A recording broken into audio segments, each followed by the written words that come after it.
Anyway, deserve ng mga ICC judges na na-freeze yung mga assets nila at hindi sila makagamit ng mga apps. True, true. Deserve talaga. Deserve talaga. I want them to suffer. Eh, tang-ina niyo, eh. Sa totoo lang, sa totoo lang, I want the ICC to be dismantled as soon as possible. Tang-ina niyo, eh. Hindi niyo pa nga nabibigyan ng formal nako-confirm ang mga charges ni PRRD diyan. And you are going to say na hindi namin mabigyan ng interim release si PRRD kasi meron siyang network of support. Malamang dating presidente yan, eh, tanga ba kayo? Paano mananalo ng presidente yan kung wala yung network of support?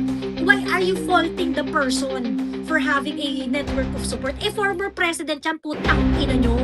Diba? Kaya itong ICC judges na to, after that decision, there should be absolutely no hope that they're going to decide in favor of PRRD. Wala na yan. Hindi na tayo makakakuha ng, whether you argue well or not, hindi na tayo bibigyan ng hindi na tayo bibigyan ng paborableng desisyon yung ICC na yun.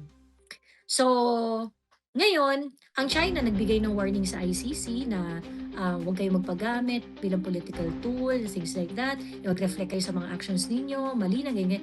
May harsh na statement ang China sa ICC eh. Ngayon, yung US, inaano nila yung Hague Invasion Act, ini-implement nila ng bonggang-bongga. Si Putin, kinasuhan yung mga ICC judges, 'di ba? In September 2025, nagsipagkalasan din ang bansang Mali, Niger, at saka Burkina Faso. Yung Hungary ay issue rin ng press release na sila ay nagpaplano na rin na informalize ang kanilang withdrawal sa ICC. Ang Venezuela, yes, ang Venezuela nag-withdraw na din. Ayan. So, other countries are seeing it.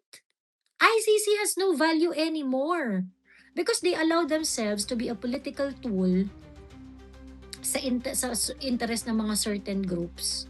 There's really no point. Sabi ni Michikoy, I hope they're doing all of this for PRRD too. Michikoy, you have to set your expectations properly, okay?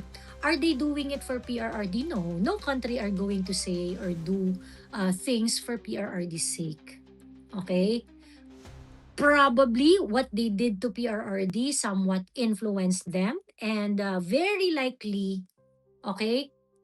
But very likely, whatever ICC is doing right now is not something that is of interest dito sa mga bansang to.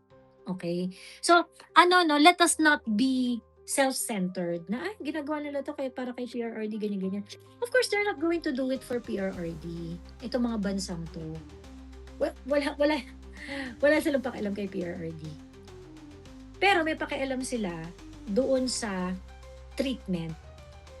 Kasi if they can do it to a former president of a third world country, of a underdeveloped country like ours, 'di ba? They can do it to other countries as well na iniisip ng ICC na kaya niya.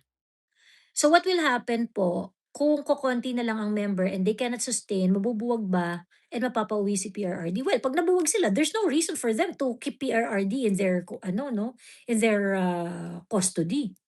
Wala ng reason para siya, 'di ba? Kung lahat wala ng tiwala, kung lahat mag-aalisan na diyan, they become the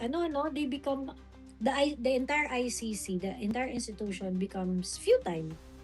Malaking impact ang mga sanctions sa relevance ng ICC kasi saan ang justice if di nila kaya ang malalaking state at puro maliliit lang na bansa ang kaya nila, sabi ni Fast Gamers. Correct.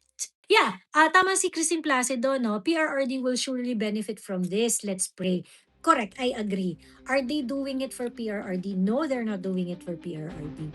But PRRD is going to definitely benefit dun sa tuloy-tuloy na pag-withdraw ng iba't ibang mga bansa sa ICC. Ibig sabihin kasi, wala nang rumirespeto sa kanila, di ba? Marami ng bansa sa buong mundo ang hindi rumirespeto sa ICC.